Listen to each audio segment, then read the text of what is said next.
entry त ढङ्गला hello नमस्ते चाहिँ फुल टिपेको दिदीलाई पठाउनु क्लियर फाइनली हुँदैन त्यही भएर फुल चाहिँ पठाउनु पर्यो मैले रोपेको कस्तो फुल ल मजाले फुली छ फुल चाहिँ योपालि भयो राम्रोसँग टिपेको फुल त राम्रोसँग टिपेको दिदी चाहिँ तपाईँ टेन्सन नलिनु फुल पनि धेरै रोप्ने रहेछ क्या तलबारी पनि छैन तल नि छ नै रहेछ अलि मेरो चाहिँ भएन पूजा त्यही भएर त्यहाँ हुन्छ यो कुराहरू सबै पठाउने ए ठुल्ठुलो मजाले फुल त्यसै के धेरै मोल बच्चा चाहिँ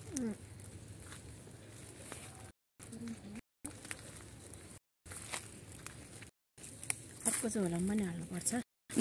एक झोला त्यो त भरिसक्यो नि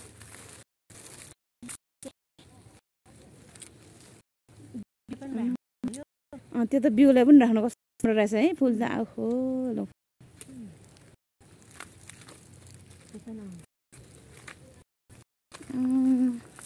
बगानी ठिक्काको बगाइ चाहिँ बनाउनु भएको रहेछ बहिनीले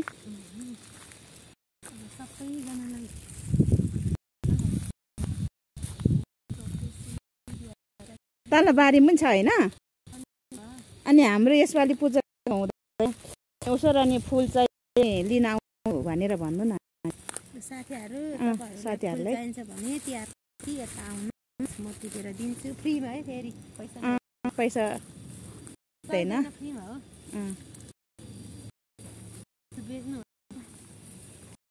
हामीले बेच्दैन उहाँ बजारमा कति मान्छे राखेको छ तर म चाहिँ बेच्छु है ठिकै टिपेर पठाउँछु हुँदैन लिन सबैजना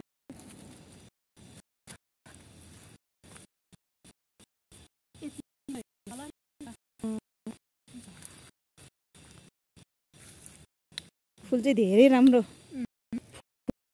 अझै यसले चाहिँ त्यो भन्छ कुकुरलाई हो त्यो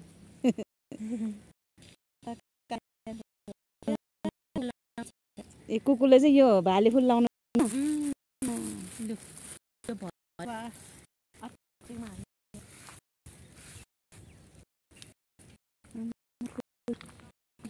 है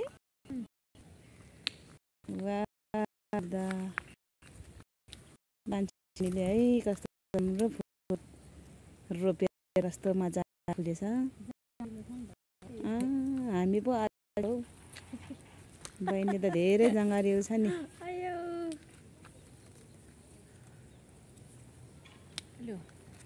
अझै यो त धेरै ठुल्ठुलो हुन्छ होइन ठुलो हुन्छ यो अलि अगाडि रोपेर त्यो त अलिक ठुल्ठुलै हुन्छ नि यो त ठुल्ठुलो हुन्थ्यो अनि यो के हो त्यो सानो फालेकोहरू चाहिँ के हो त्यो सानो फालेको यो उ के अरे के भन्छ दाल भनेको रारको दाल ए अनि तोरीहरू पनि मजाले तोरिन्छ फुलिसकेछ छरेर पनि टिप्न मिल्छ तोरी चाहिँ भर्खर फुल खेलेको छ ए अनि यता उखु पनि रहेछ उखु नि छ ए कुबिन्डो नि छ उखु मात्रै होइन कुबिन्डो चाहिँ तुन्नुङ्गो झुन्डेर बसेको रहेछ तल ऊ छाप्रामा तीनटा छ त्यहाँ अब तीनटा पो छ तीनटा छ अनि झुन्डेको त एउटा मात्रै छ त त्यहाँ त पाँचवटा छ ए यहाँबाट चाहिँ नदेखेको होला है तल रहेछ न लिनु लु एक झोला भयो है बहिनीलाई भन्ला वेलकम दिदी अनि यो चाहिँ के हो यो सिलाम हो यो सिलाम हो ए ए सिरमा काट्नुपर्छ यो सिलाम फलिसक्यो सबै थोक अनि रोप्नु भएको रहेछ नि अनि यहाँ त भोलि पर्सि खानुपर्छ नि त दिदी ल अचार धेरै मिठो लाग्छ त्यसो भए अचार खाएर एकदम टेस्टी त्यसो भए त्यो अचार र दाल भन्ने चाहिँ मलाई पनि दिनु होला खोर्सानी ढल्ले ए ढल्ले हो डल्ले खोर्सानी ए ए ल पाकिसकेछ छैन ए ल खोर्सानी पनि डल्ले अचार डल्ले खोर्सानी भनेर बनाउँछ नि यसको होइन के गीत रे